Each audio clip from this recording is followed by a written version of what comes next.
कांग्रेस को चूंकि नरेंद्र मोदी को रोकने का कोई मुकम्मल रास्ता दिख नहीं रहा, तो हर बार वो उसी टहनी को काटने लग जाती है जिस पर वो बैठी होती है। और इस बार भी बाबा साहब अंबेडकर का एक स्वनिर्मित मुद्दा उठाकर कांग्रेस ने कांड ही किया है। आज पाठशाला में आपको कांग्रेस ने जिस तरह का अपमान अंबेडकर का किया है, उसके अनसुने किस्से सुनाऊंगा तो कांग्रेस तो छोड़िए, आपके कान से भी धुआं फेंक देगा बॉस, कि ये लोग किस मुंह से बाबा साहब अंबेडकर की बात करते हैं।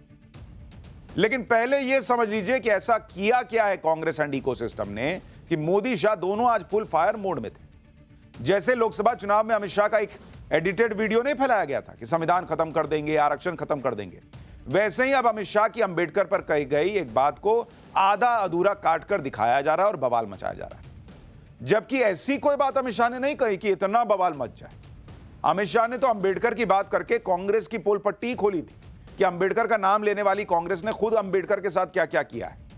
लेकिन अमित शाह की एक बात पकड़कर राज्यसभा में उनके कल के भाषण के एक छोटे से हिस्से, मात्र 12 सेकंड के वीडियो को वायरल करके कांग्रेस और इकोसिस्टम, पूरा इंडी गठबंधन सब मिलकर बेवजह हंगामा कर रहे हैं।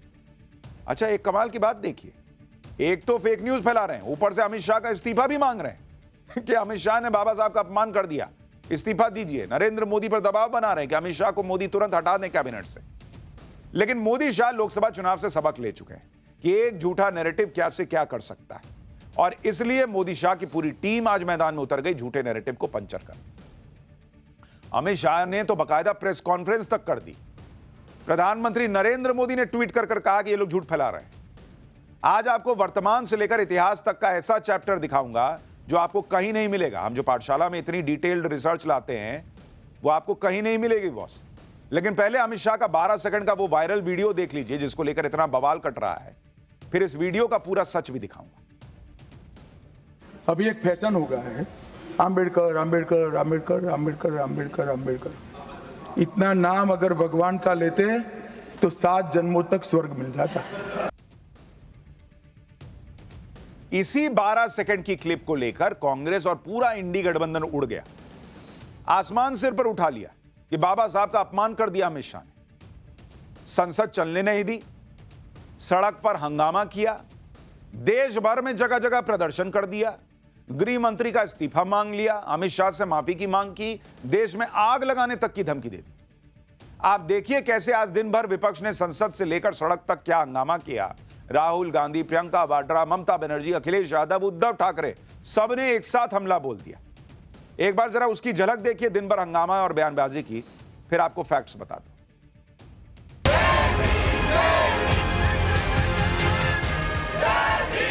अंबेडकर अंबेडकर अंबेडकर अंबेडकर अंबेडकर अंबेडकर। इतना नाम अगर भगवान का लेते तो 7 जन्मों तक स्वर्ग मिल जाता। अंबेडकर जी के खिलाफ है, उनकी विचारधारा के खिलाफ है।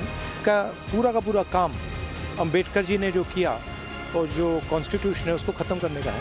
करोड़ों लोगों की भावनाएं आहत हुई हैं। मैं खुद व्यक्तिगत तौर पे उनको अपना आदर्श मानता हूं। पीडीए की लड़ाई में बीजेपी के लोग घबराए हुए हैं।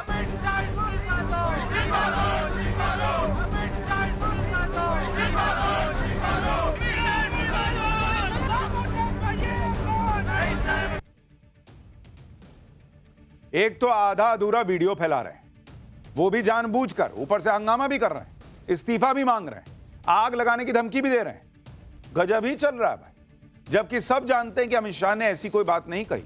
जो खड़गे आग लगाने की बात कर रहे हैं उनके सामने ही, पूरी कांग्रेस और इंडी गठबंधन के सामने ही अमित शाह ने राज्यसभा में भाषण दिया था।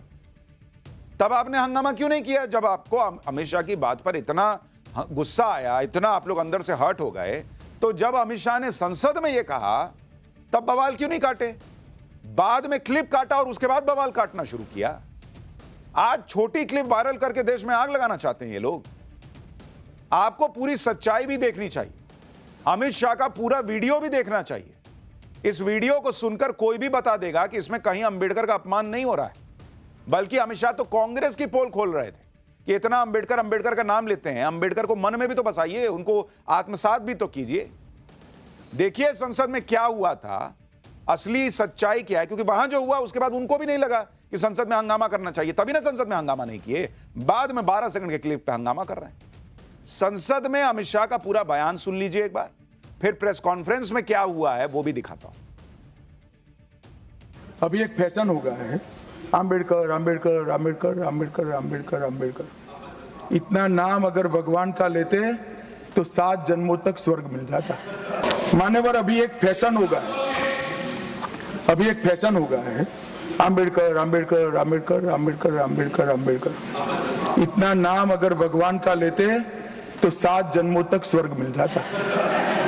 तो अच्छी बात है ना, ना सुनिए तो, सुनिए ना, आप सुनिए ना, मैं बताता हूं। हमें तो आनंद है कि आम्बेडकर का नाम लेते हैं। आम्बेडकर का नाम अभी 100 बार ज्यादा लो, परंतु साच अर्थ में आम्बेडकर जी के प्रति आपका भाव क्या है ये मैं बताता हूं। मान्यवर, आम्बेडकर जी को देश की पहली कैबिनेट से इस्तीफा क्यों दे दिया?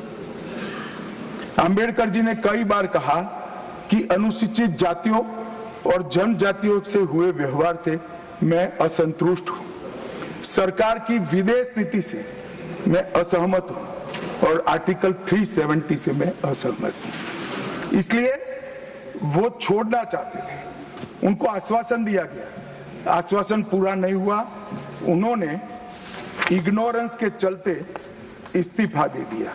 और एक श्री BC रॉय ने पत्र लिखा कि आम्बेडकर और राजाजी जैसे 2 महानुभाव मंत्रिमंडल छोड़ेंगे तो क्या होगा। तो नेहरू जी ने उनको जवाब में लिखा है, राजाजी के जाने से तो थोड़ा बहुत नुकसान होगा, आम्बेडकर के जाने से मंत्रिमंडल कमजोर नहीं होता है। मान्यवर, ये विचार जो खड़गे जी कह रहे हैं ना, क्या आपत्ति है? जिसका विरोध करते हो उसका वोट के लिए नाम देना है, कितना उचित है? क्योंकि अब आम्बेडकर जी को मानने वाले पर्याप्त संख्या में आ गए हैं, इसलिए आप आम्बेडकर आम्बेडकर कर रहे हो। अब आपको समझ में आया कि क्यों 12 सेकंड का क्लिप काटकर हंगामा किया जा रहा है? क्योंकि अगर 12 सेकंड के आगे की बात दिखा देंगे तो अगली लाइन में तो अमित शाह कह रहे हैं कि भाई अंबेडकर का 100 बार नाम लीजिए, हमको तो खुशी होगी, हमारी वजह से अब आप इतना नाम लेने लगे हो। एक्सपोज कर रहे हैं कांग्रेस को कि कैसे बाबा साहब अंबेडकर का नेहरू के जमाने में अपमान होता था। लेकिन पूरा क्लिप दिखाएंगे तो यह सब भी दिखाना पड़ेगा ना, इसलिए इतना 12 सेकंड काटा, फिर बवाल काटना शुरू। यह है एक इकोसिस्टम का काम करने का तरीका। क्योंकि अमित शाह का पूरा बयान कोई भी सुन लेगा तो कंफ्यूजन बचेगा ही नहीं। जो बयान हमने आपको सुनाया वो तो विपक्ष के नेताओं ने कल सामने बैठ के सुना है, तभी तो हंगामा नहीं किया। फेक न्यूज फैलाने में आज की डेट में लगे हैं, क्योंकि इन्हें लग रहा है कि फेक न्यूज फैलाएंगे, आधी अधूरी क्लिप वायरल करेंगे तो अमित शाह फंस जाएंगे, नरेंद्र मोदी को घेर लेंगे कि ये तो दलित विरोधी है। लेकिन ये फेक न्यूज की फैक्ट्री अब नरेंद्र मोदी अमित शाह के सामने नहीं चलने वाली। अमित शाह ने कांग्रेस इंडी गठबंधन और उनके इकोसिस्टम के इस फेक न्यूज की फैक्ट्री पर छापा मार दिया। अमित शाह ने आज शाम होते होते प्रेस कॉन्फ्रेंस कर दी और डंके की चोट पर कहा कि उनका पूरा बयान सुना दीजिए सबको, दूध का दूध पानी का पानी हो जाएगा। एक बार अमित शाह को सुनिए, फिर आपको यह भी बताऊंगा कि इस मामले में नरेंद्र मोदी को घेरने चली कांग्रेस की खुद नरेंद्र मोदी ने कैसे पोल खोली है। उन्होंने मेरे बयान को तोड़ मरोड़ कर आधा ही दिखाकर जनता के सामने रखना और भ्रांति फैलाने का प्रयास किया है। कृपया मेरा पूरा बयान आप सभी लोग जनता तक पहुंचाइए तो दूध का दूध और पानी का पानी हो जाएगा। मैं उस पार्टी से आता हूं, उस संस्कृति से आता हूं जो स्वप्न में भी बाबा साहब के विचारों का या बाबा साहब के स्वयं का अपमान नहीं कर सकते। नहीं, सिर्फ मुझ पर नहीं, कई बार प्रधानमंत्री जी के लिए भी इस प्रकार के प्रयास किए, चुनाव के वक्त मेरे लिए भी किया था, फिर से एक बार कर रहे हैं, मगर मैं इसीलिए आज आप सबके सामने आया हूं।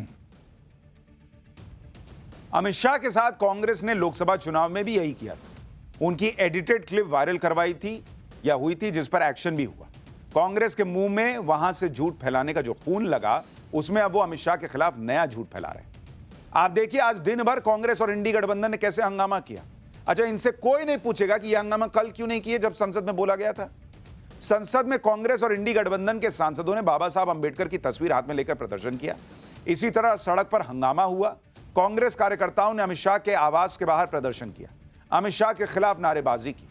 संसद के बाहर कांग्रेस अध्यक्ष मल्लिकार्जुन खड़गे तो देश में आग लगाने जैसी बातें करने लगे। सुनिए एक बार खड़गे और राहुल गांधी क्या कह रहे हैं, फिर आपको बताऊंगा कि शाह पर मचे बवाल के बीच अरविंद केजरीवाल भी कैसे अपना मौका तलाशने लगे। वो बाबा साहब अंबेडकर के संविधान को रेस्पेक्ट नहीं देना चाहते हैं। All the parties demand his resignation and he should apologise to the country. और इस ढंग से अगर वो बात करते रहेंगे, सारे हिंदुस्तान में आग लगेगी कि बाबा साहब अंबेडकर का अपमान कोई सहन नहीं करेगा। कॉन्स्टिट्यूशन के खिलाफ है ये। इन्होंने कहा, ये पहले ही कह रहे थे कि कॉन्स्टिट्यूशन को हम चेंज करेंगे, ये इसके खिलाफ हैं। अंबेडकर जी के खिलाफ हैं, उनकी विचारधारा के खिलाफ हैं। इनका पूरा का पूरा काम अंबेडकर जी ने जो किया और जो कॉन्स्टिट्यूशन है उसको खत्म करने का है। तो सब पूरा देश जानता है। ये सारी बातें जो खड़गे से लेकर राहुल गांधी कह रहे हैं सब सुन लीजिए, एक पर्ची में लिख के इधर दाहिने साइड के पॉकेट में रख लीजिए, क्योंकि अभी मैं कांग्रेस का इतिहास खोलूंगा ना, इन लोगों ने अंबेडकर के जीते जी मरने के बाद, अंबेडकर के साथ, अंबेडकर के जीते जी और अंबेडकर के जाने के बाद उनके परिवार के साथ क्या क्या हुआ है ना, आज आपको इतिहास बताऊंगा, आप हैरान रह जाएंगे। अमित शाह की 12 सेकंड की क्लिप को लेकर अरविंद केजरीवाल ने भी बीजेपी को घेरने की कोशिश की। अरविंद केजरीवाल ने सोशल मीडिया पर पोस्ट किया और लिखा कि माननीय नीतीश जी और चंद्रबाबू नायडू जी से देश की जनता पूछना चाहती है कि आप अमित शाह जी द्वारा किए गए बाबा साहब के अपमान का समर्थन करते हैं। इस मुद्दे पर आज अरविंद केजरीवाल सड़क पर भी उतर गए।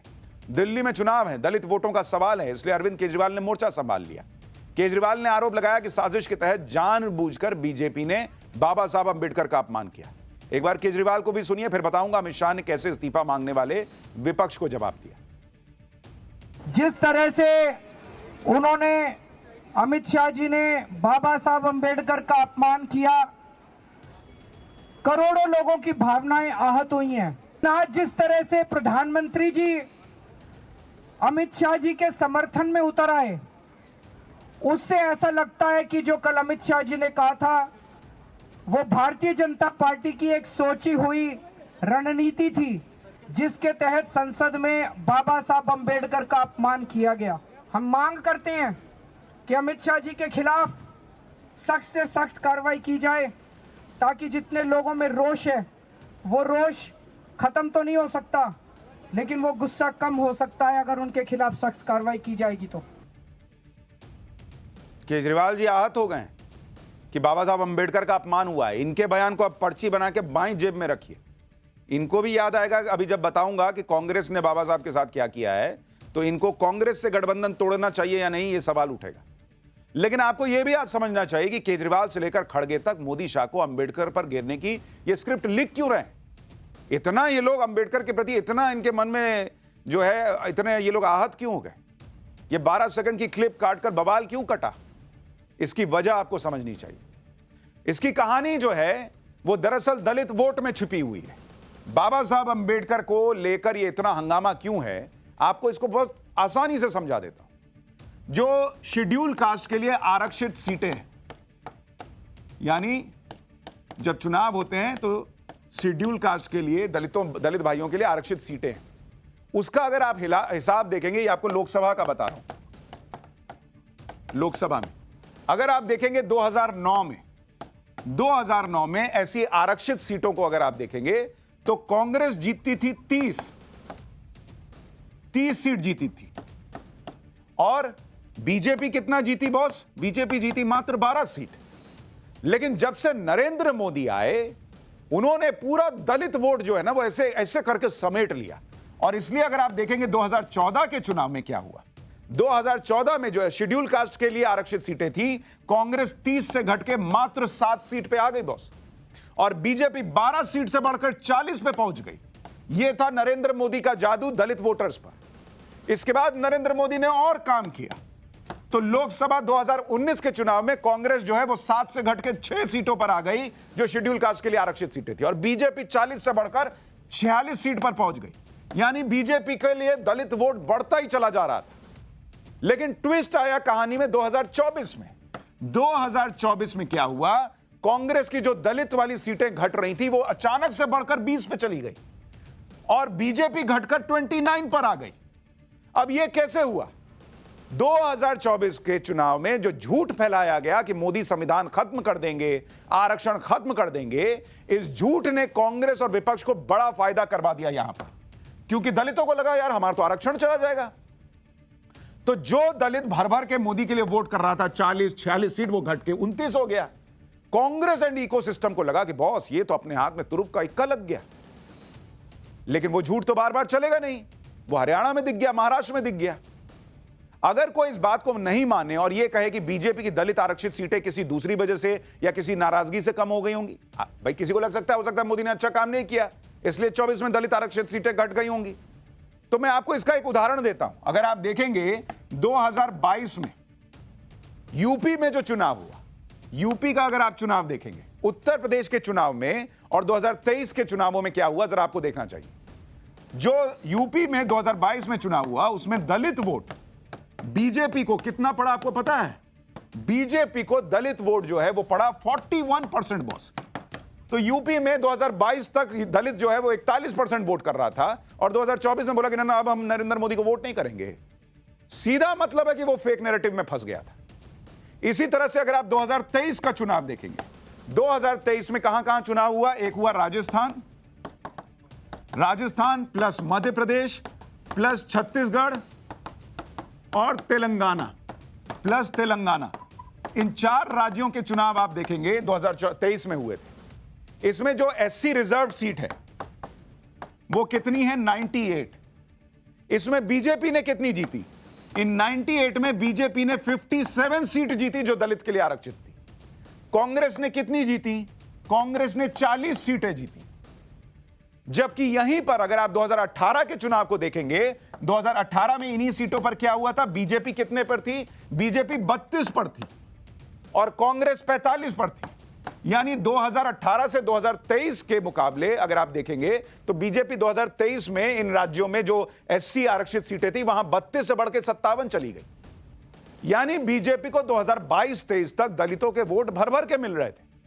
पहली बार बड़ी संख्या में दलित जुड़ रहे थे। फिर 2024 आया और विपक्ष ने जो संविधान आरक्षण के नाम पर झूठ फैलाया, उससे बीजेपी को नुकसान हुआ। यही इनको लगा कि बॉस ये तो कुछ मिला काम का नरेंद्र मोदी को रोकने के लिए।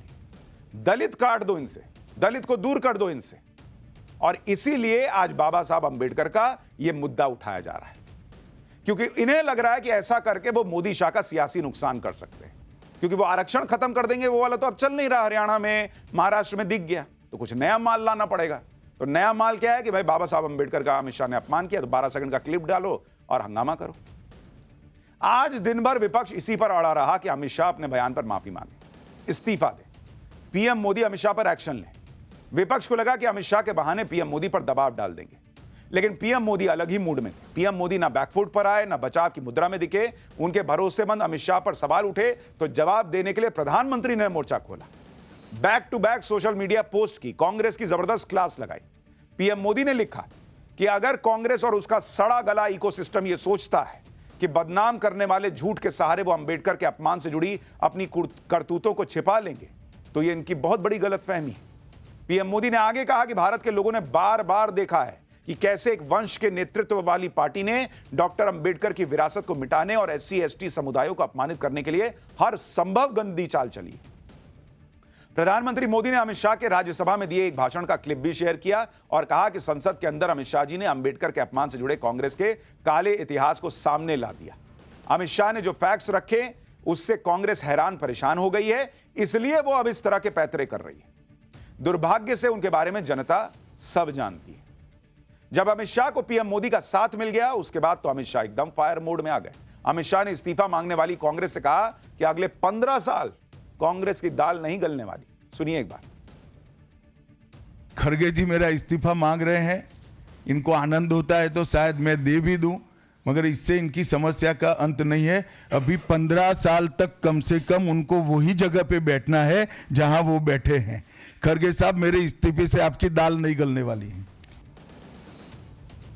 ये तो बाबा साहब अंबेडकर को लेकर जो पॉलिटिक्स हो रही थी आपने वो देखा, लेकिन पाठशाला में अब अगली क्लास खोलने जा रहा हूं। अगला चैप्टर कांग्रेस के इतिहास का, वो चैप्टर जिसका हर पन्ना हर पन्ना बॉस अंबेडकर के अपमान से भरा पड़ा है। कांग्रेस राज में हुए अंबेडकर के अपमान के ऐसे ऐसे किस्से जो आपने आज तक नहीं सुने होंगे, वो आज आपके लिए लेकर आया हूं। गांधी से लेकर मुसलमान तक पर अंबेडकर ने जो कहा, कांग्रेस को मानने में पसीने छूट जाएंगे। अंबेडकर का वो अनसुना इंटरव्यू भी लाया हूं, जिसकी बातें सुनकर राहुल और खड़गे इनके कान से धुआं फेंक देगा। ये चैप्टर आपको जरूर देखना चाहिए, ताकि आपको पता चले कि दलितों की छाती के लिए छाती पीटने वाले बाबा साहब के लिए क्या सोचते।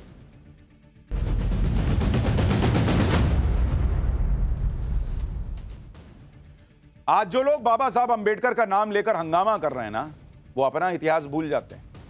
ये वो लोग हैं जिनका इतिहास ये रहा है कि इन्होंने अंबेडकर को न जीते जी सम्मान दिया, ना उनके मरने के बाद याद किया। कांग्रेस के इतिहास का एक पूरा चैप्टर अंबेडकर के अपमान से भरा पड़ा है।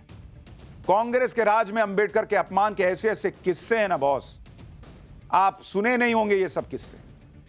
पाठशाला में हम गहरी रिसर्च करके आपके लिए ये चैप्टर लेकर आए। अंबेडकर का अपमान तो इन्होंने आजादी के बाद सरकार में आते ही शुरू कर दिया था। अब तक आप यही सुनते आए हैं कि पहली सरकार में नेहरू ने अंबेडकर को देश का कानून मंत्री बनाया, लेकिन यह काम नेहरू ने खुद से नहीं किया था, महात्मा गांधी के कहने पर किया था। महात्मा गांधी ना कहते तो नेहरू अंबेडकर को कानून मंत्री भी ना बनाते। ये जो आप तस्वीर देख रहे हैं, ये देश की पहली कैबिनेट की तस्वीर है, जिसमें डॉक्टर भीमराव अंबेडकर और श्यामा प्रसाद मुखर्जी भी बैठे दिखते हैं। ये दोनों ही कांग्रेस पार्टी के सदस्य नहीं थे, लेकिन महात्मा गांधी के दखल पर नेहरू ने इन दोनों नेताओं को अपनी कैबिनेट में शामिल किया। 1947 में महात्मा गांधी ने यह सलाह दी थी, नेहरू सरकार के मंत्रिमंडल में दूसरे लोकप्रिय नेताओं को भी जगह दी जानी चाहिए। यानी अगर महात्मा गांधी ना होते तो इस तस्वीर में ना अंबेडकर नजर आते, ना श्यामा प्रसाद मुखर्जी। तो जो लोग आज संविधान की बात कर रहे हैं, अंबेडकर की बात कर रहे हैं, वो तो ऐसे लोग हैं जिन्होंने अंबेडकर को अपनी कैबिनेट के लायक नहीं समझा था। लेकिन ये तो सिर्फ शुरुआत है। ये लोग तो ऐसे हैं जो कहते रहे हैं कि संविधान अंबेडकर ने नहीं, नेहरू ने संविधान दिया है। ये लोग नेहरू को अंबेडकर से बड़ा बताने में क्या क्या करते रहे, आज आपको यह भी देखना चाहिए। इसी साल इंडियन ओवरसीज कांग्रेस के अध्यक्ष सैम पित्रोदा ने अंबेडकर पर बेहद आपत्तिजनक बात लिखी थी। सैम पित्रोदा ने लिखा था कि संविधान और उसकी प्रस्तावना में किसका योगदान ज्यादा है, इसका जवाब नेहरू है, अंबेडकर नहीं। बाबा साहब का दिया हुआ संविधान, अंबेडकर भारत के संविधान के जनक हैं। यह कहना भारत के आधुनिक इतिहास का सबसे बड़ा फर्जीवाड़ा है। मतलब यह कहना कि बाबा साहब ने संविधान दिया, यह सबसे बड़ा फर्जीवाड़ा है। यह कौन लिख रहा है? सैम पित्रोदा, राहुल गांधी के खासम खास। हालांकि बाद में विवाद होने पर सैम पित्रोदा ने यह ट्वीट डिलीट कर दिया था। लेकिन जो लोग आज एडिटेड क्लिप पर अमित शाह का इस्तीफा मांग रहे हैं, उन्होंने सैम पित्रोदा से कोई इस्तीफा नहीं लिया था। नेहरू के सामने ये किसी को कुछ समझते ही नहीं थे बॉस। अंबेडकर को लेकर इनकी सोच आज तक नहीं बदली है। साल 2006 में जब देश में यूपीए की सरकार थी, तो उस समय एनसीईआरटी की किताब में अंबेडकर का एक कार्टून सिलेबस का हिस्सा बनाया गया था। यह है वो कार्टून। इसमें दिख रहा है कि बाबा साहब अंबेडकर स्नेल यानी घोंघा नुमा संसद पर बैठे हुए हैं और पीछे नेहरू हाथ में कोड़ा लेकर अंबेडकर को मार रहे हैं ताकि गति पकड़ सके। साल 2012 में इस कार्टून के मुद्दे पर संसद में जोरदार हंगामा हुआ था। कांग्रेस पर बाबा साहब के अपमान का आरोप लगा था। तब कांग्रेस को माफी मांगनी पड़ी थी। यह कार्टून 1948 में प्रसिद्ध कार्टूनिस्ट शंकर ने बनाया था। इस कार्टून को 2006 में एनसीईआरटी की 11वीं की किताब इंडियन कॉन्स्टिट्यूशन एट वर्क में छापा गया था। 2006 में छपी यह किताब में कार्टून, 6 साल बाद 2012 में अंबेडकर के कार्टून पर संसद में भयंकर बवाल हुआ। तत्कालीन एचआरडी मंत्री कपिल सिब्बल ने इसके लिए माफी मांगी थी बॉस। सोचिए, 6 साल तक अंबेडकर को कोड़े मारते रहे नेहरू कार्टून में, और ये एनसीईआरटी की किताब में छपा रहा, बच्चे पढ़ते रहे। कांग्रेस की सरकार ने इसका संज्ञान तक नहीं लिया था। आप ये जानकर हैरान रह जाएंगे कि एनसीईआरटी की किताब बनाने वाली टेक्स्ट बुक डेवलपमेंट कमेटी में कौन था? योगेंद्र यादव जैसे लोग चीफ एडवाइजर हुआ करते थे, और इसका खुलासा खुद तत्कालीन एचआरडी मंत्री कपिल सिब्बल ने लोकसभा में किया था। सुनिए तब कपिल सिब्बल ने क्या कहा था। मालूम होना चाहिए कि ये जो टेक्स्ट बुक बनाने वाले हैं ये एनसीईआरटी के लोग नहीं हैं, वो एक इंडिपेंडेंट एकेडमिक अथॉरिटी का गठन करते हैं, और उसमें कई लोग हैं। मैं उनका भी आपको नाम भी दे सकता हूं। टेक्स्ट बुक डेवलपमेंट कमेटी बनती है, और उसमें जो चेयरपर्सन हैं वो हरि वासुदेवन हैं, professor department of history university of Calcutta, और उसके chief advisers Yogendra Yadav, senior fellow centre of studies of developing studies Delhi, Suhas Palshikar, professor department of politics and public administration university of Pune Maharashtra, और फिर उनके एडवाइजर्स हैं केसी सूरी, और फिर कई मेंबर्स हैं, मैं सारा को नाम नहीं लेना चाहता। यानी जो योगेंद्र यादव सलाह समिति में थे और ये कार्टून छप रहा था बाबा साहब अंबेडकर के अपमान का, वो ये योगेंद्र यादव तो राहुल गांधी की भारत जोड़ो यात्रा में घूमते हैं। वो तो घूम घूम के कांग्रेस के लिए इलेक्शन में पिच बनाते हैं, पिच क्यूरेटर बने रहते हैं। तो इतनी दिक्कत है तो योगेंद्र यादव से साइड लीजिए ना, साइड कीजिए ना उनको। कांग्रेस और उसका इकोसिस्टम आज किस मुंह से अंबेडकर की बात कर रहा है? इनका तो इतिहास कदम कदम पर अंबेडकर को अपमानित करने का रहा है। अंबेडकर को जीते जी इतना परेशान किया कि उन्हें चुनाव में हरवाने के लिए पूरी ताकत लगा दी थी। 1952 में देश में पहले आम चुनाव हुए जिसमें अंबेडकर उत्तर मुंबई लोकसभा सीट से खड़े हुए। अंबेडकर के सामने कांग्रेस ने अंबेडकर के ही पूर्व पीए एनएस काजोलकर को टिकट दिया। काजोलकर दलित समुदाय से थे और कांग्रेस की रणनीति थी कि अपने ही पीए से हारकर अंबेडकर का राजनीतिक करियर पटरी से उतर जाएगा। नेहरू ने उत्तर मुंबई सीट पर अंबेडकर के खिलाफ खूब प्रचार भी किया। इसी वजह से उत्तर मुंबई सीट से अंबेडकर करीब 15,000 वोट से हार गए। इसके बाद 1954 में महाराष्ट्र के भंडारा लोकसभा सीट पर उपचुनाव हुआ। भंडारा उपचुनाव अंबेडकर ने भी यह चुनाव लड़ा था, लेकिन कांग्रेस ने फिर उन्हें हरा दिया। आप सोचिए, जिस व्यक्ति ने देश को संविधान दिया, जो उस समय सबसे ज्यादा पढ़े लिखे लोगों में से एक थे, वो महान आदमी इस देश में चुनाव नहीं जीत पा रहे थे क्योंकि कांग्रेस उनको हरा रही थी। इतना ही नहीं बॉस, अभी सुनते जाइए। इतनी लंबी लिस्ट है अंबेडकर की अपमान की कि आपको यकीन नहीं होगा कि ये लोग आज किस मुंह से अंबेडकर का नाम ले रहे हैं। नेहरू किस तरह से अंबेडकर के खिलाफ थे उसका पता इसी से चलता है कि नेहरू ने माउंटबेटन की पत्नी एडविना को एक चिट्ठी लिखकर बताया था कि अंबेडकर के खिलाफ उन्होंने क्या किया है। अंबेडकर ने 1951 में नेहरू की कैबिनेट से इस्तीफा दिया था। उस वक्त चुनाव हो रहे थे और इसके बाद नेहरू एडविना को जनवरी 1952 में एक चिट्ठी लिखकर क्या बताते हैं, सुनिएगा।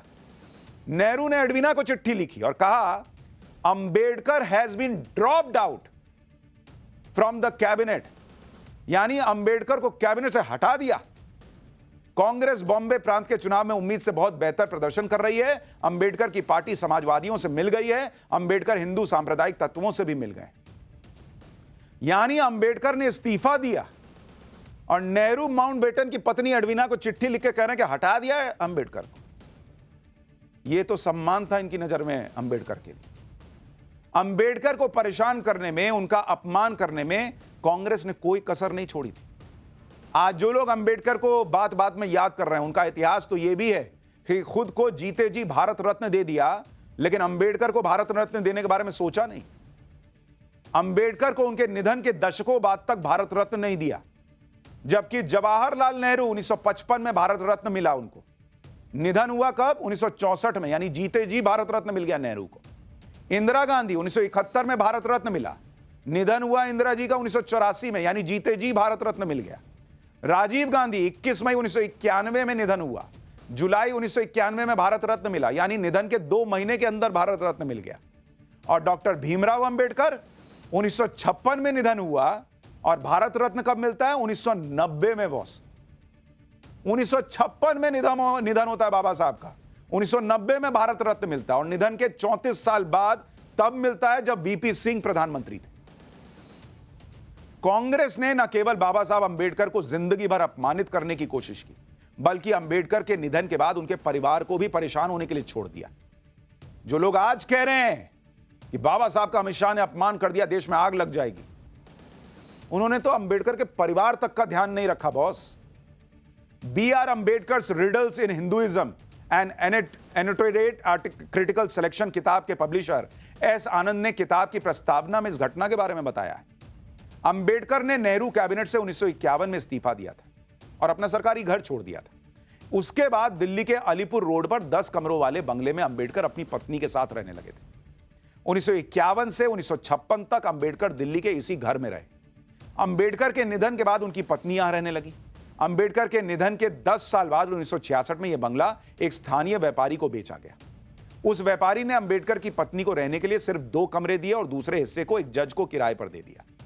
लेकिन कुछ ही महीने बाद 17 जनवरी 1967 को अंबेडकर की पत्नी सविता अंबेडकर को बंगला खाली करने का नोटिस दिया गया।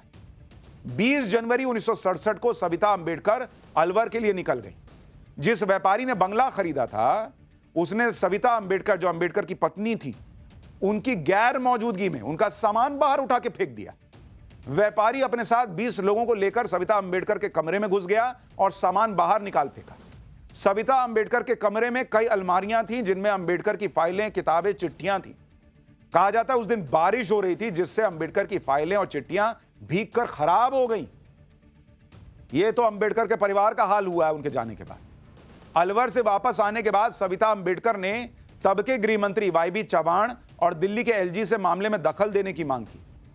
कुछ नहीं हुआ बॉस। सोचिए, अंबेडकर के परिवार के साथ यह सब हो रहा था और सरकार क्या कर रही थी? कुछ नहीं तब की। और दूसरी तरफ नेहरू गांधी परिवार के नेताओं के सैकड़ों एकड़ में मेमोरियल और म्यूजियम बनाए जा रहे थे। परिवार को रहने के लिए सम्मान नहीं मिल रहा और ये लोग कह रहे हैं देश में आग लग जाएगी, अमित शाह ने अपमान कर दिया है। अंबेडकर के निधन के सालों बाद तक भी उनका मेमोरियल नहीं बन पाया था। अंबेडकर के निधन के बाद से उनके समर्थक मांग करते रहे कि जहां अंबेडकर रहते थे वहां उनका एक मेमोरियल तो बनवा दीजिए, जैसा महात्मा गांधी का मेमोरियल बनाया गया था। राजघाट की तरह अंबेडकर समर्थक मेमोरियल की डिमांड होती रही, लेकिन कांग्रेस की सरकार ने अंबेडकर मेमोरियल को भी लटका के रखा। अंबेडकर के निधन के 35 साल बाद यानी 1991 तक अंबेडकर का मेमोरियल ही नहीं बन पाया था।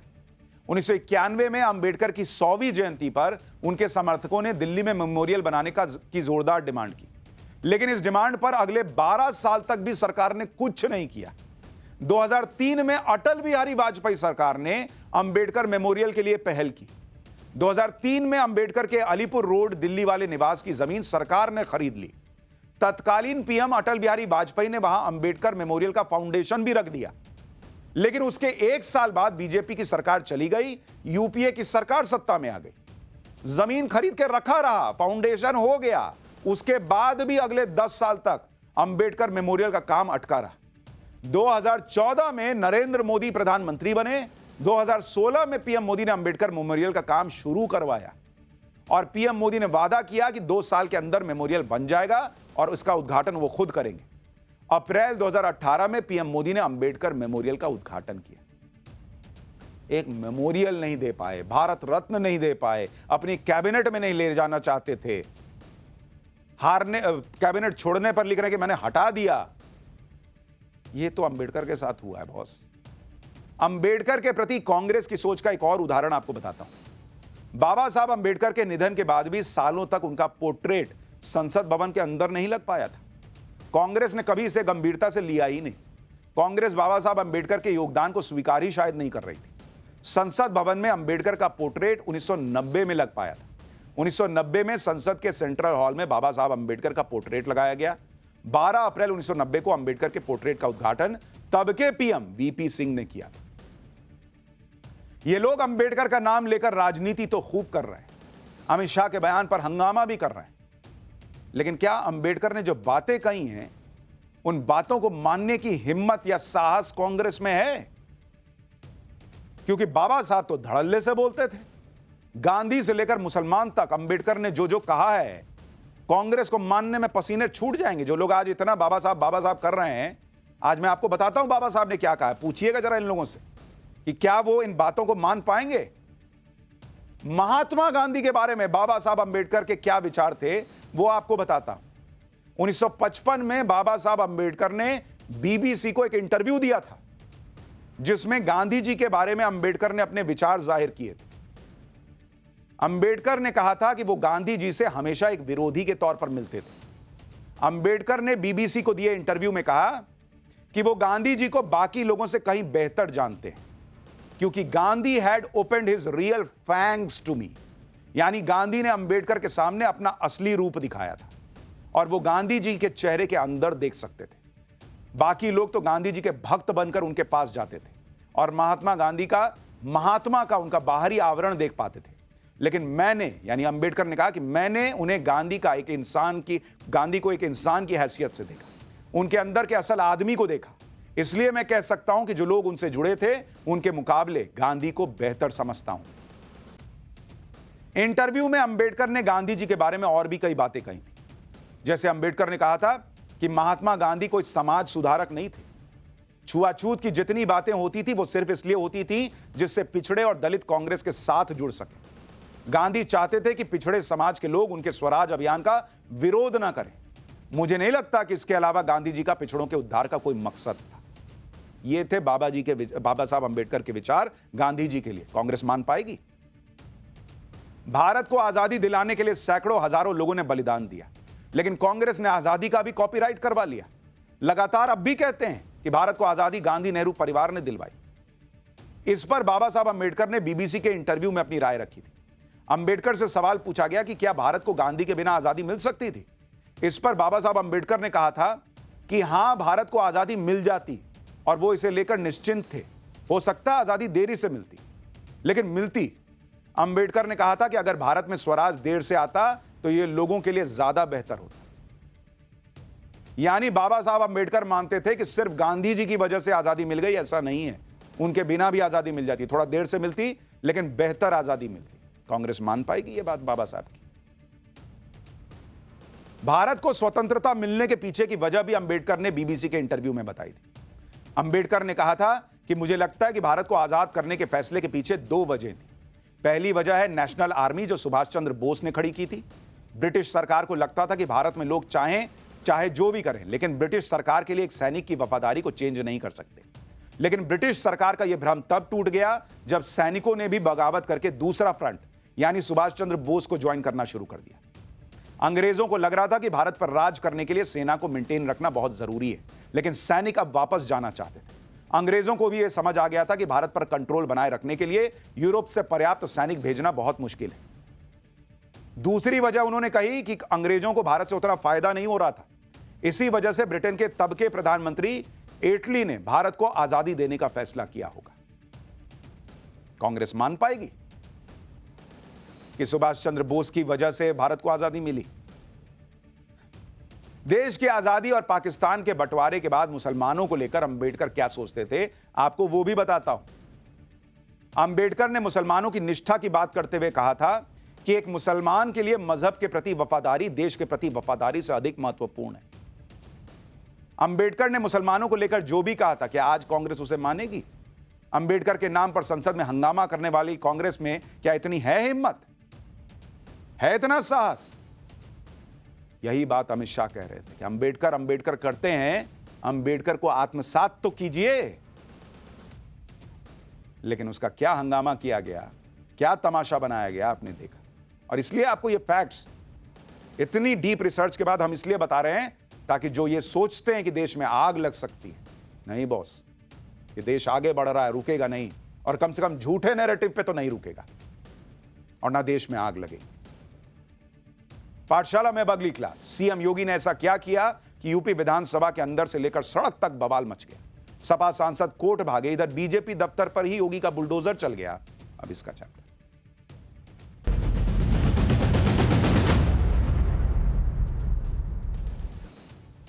जब से यूपी विधानसभा में सीएम योगी ने संभल और सनातन पर फ्रंट फुट पर बैटिंग की है, संभल हिंसा को लेकर अखिलेश यादव और राहुल गांधी की तरफ से सेट किए जा रहे नैरेटिव को धुआं किया है, उसकी गूंज यूपी विधानसभा में ऐसी गूंजी कि समाजवादी पार्टी और कांग्रेस के नेताओं को जवाब देते नहीं बन रहा।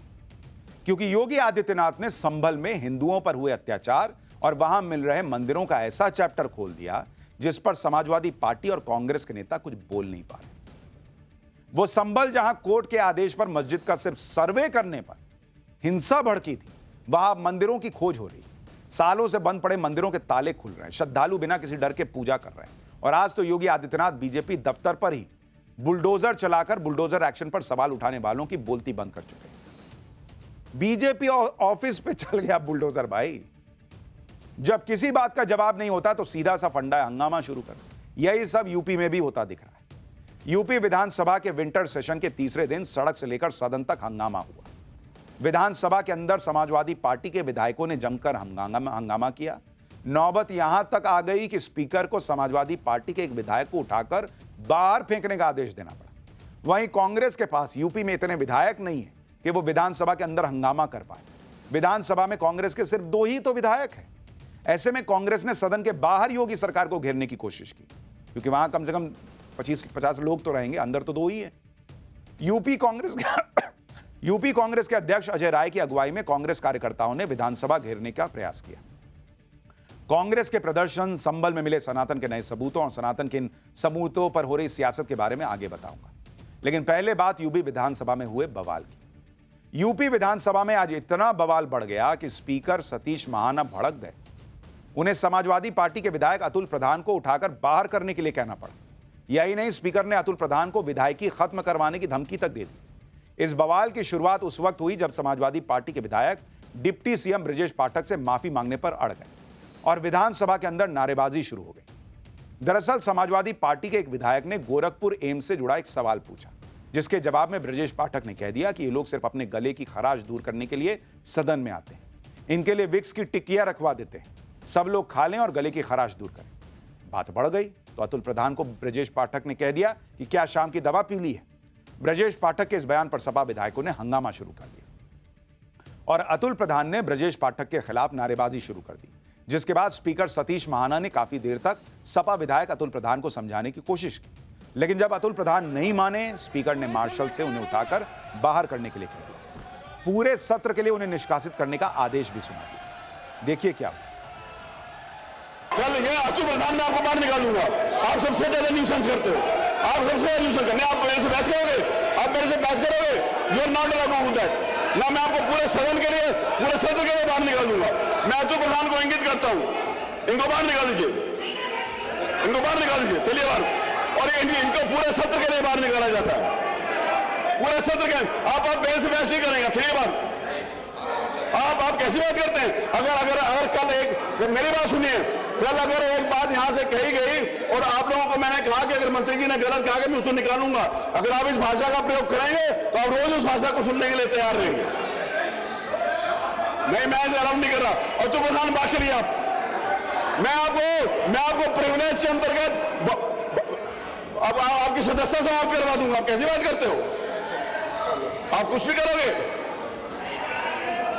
अतुल प्रधान को उठा के बाहर फेंक दीजिए। समाजवादी पार्टी ने अपने विधायक अतुल प्रधान को पूरे सत्र के लिए बाहर किए जाने पर नाराजगी जताई और स्पीकर के इस फैसले के विरोध में समाजवादी पार्टी के नेता विधानसभा के बाहर धरने पर बैठ गए। समाजवादी पार्टी के महासचिव शिवपाल यादव ने विधानसभा के अंदर मंत्रियों पर विपक्ष के नेताओं को धमकाने का आरोप भी लगाया। सुनिए शिवपाल यादव को। विपक्ष के हमारे विधायक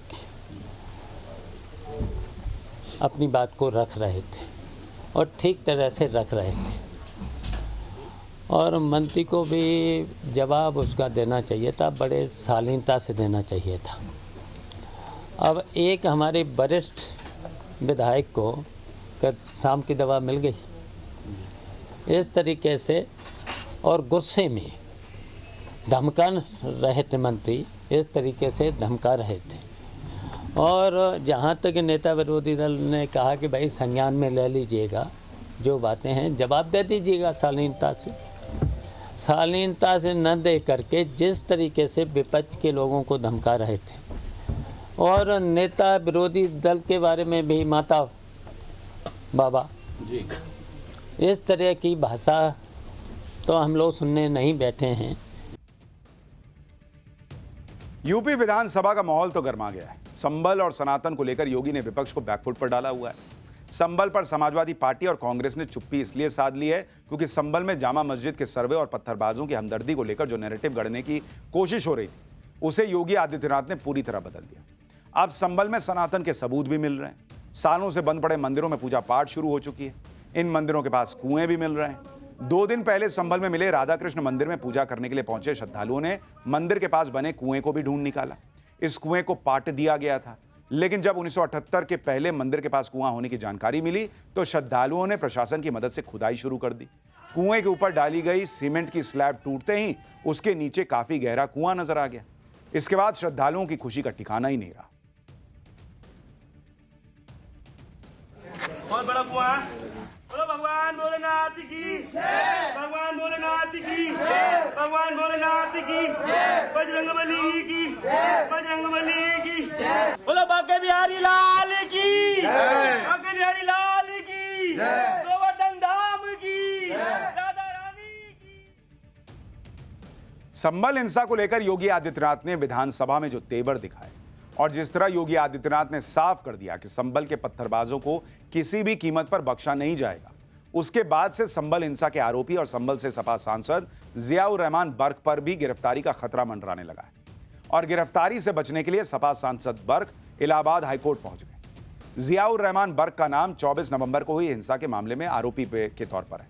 पुलिस की एफआईआर में जियाउर रहमान बर्क को आरोपी नंबर 1 बनाया गया है। उन पर मस्जिद के बाहर लोगों को हिंसा के लिए उकसाने का आरोप है। आज बर्क ने अपने खिलाफ दर्ज एफआईआर को इलाहाबाद हाईकोर्ट में चुनौती दी। अपनी याचिका में बर्क ने एफआईआर रद्द किए जाने की गुहार लगाई और कोर्ट का अंतिम फैसला होने तक गिरफ्तारी और पुलिस की कार्रवाई पर रोक लगाने की अपील की। बर्क की इस याचिका पर शुक्रवार को अब कहा जा रहा है कि सुनवाई हो सकती है। हालांकि संभल हिंसा के बाद जो लोग बुलडोजर एक्शन पर सवाल उठा रहे हैं, अतिक्रमण के खिलाफ अभियान को एक खास समुदाय पर अत्याचार बता रहे हैं, उन्हें यूपी के बलिया से आई इस तस्वीर को भी देखना चाहिए, जहां बीजेपी के दफ्तर पर ही बाबा का बुलडोजर चल गया। बलिया में नगर पालिका ने बीजेपी के कैंप कार्यालय को बुलडोजर की मदद से गिरा दिया। यह कार्रवाई तब हुई जब बलिया में बीजेपी के लोकल लीडर बीजेपी दफ्तर में के दशकों पुराना होने की दलील दे रहे थे। कोई दलील नहीं चली बॉस, गिरा दिया। तो यह हो रहा है यूपी में। पाठशाला में बगली क्लास, गंजेपन का इलाज सुनकर लगी हजारों की लाइन। 300 रुपए की दवा ने चमत्कार कर दिया। 20 रुपए में मुंडन, 300 रुपए में लहलहाते बाल। ऐसी दवा की सच्चाई क्या निकली? और वो वैक्सीन आ गई जो अब कैंसर होने नहीं देगी। अब इसका चैप्टर।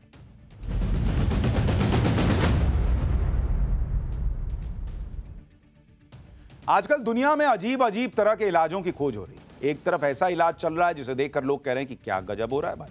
दूसरी तरफ ऐसा इलाज खोज लिया है जिसे देखकर लोग कह रहे हैं कि गजब कर दिया बॉस। जो पूरी दुनिया में कोई नहीं कर पाया उसे रूस ने कर दिया। रूस ने कैंसर की वैक्सीन तैयार कर ली है। यह कैंसर के मरीजों के लिए बहुत बड़ी खोज है। पूरी दुनिया में इस बात की चर्चा है कि रूस ने तो कमाल ही कर दिया। यह वैक्सीन कैंसर को कैसे रोकेगी इसके बारे में आगे बताऊंगा, लेकिन उससे पहले मेरठ में क्या कमाल हुआ है जरा वो भी देखिए। यह अलग लेवल का कमाल है। दरअसल मेरठ में 20 रुपए लेकर गंजेपन की दवाई लगाई जा रही। 20 रुपए। इस ऑफर को सुनकर आसपास के इलाकों के लोगों की भीड़ लग गई।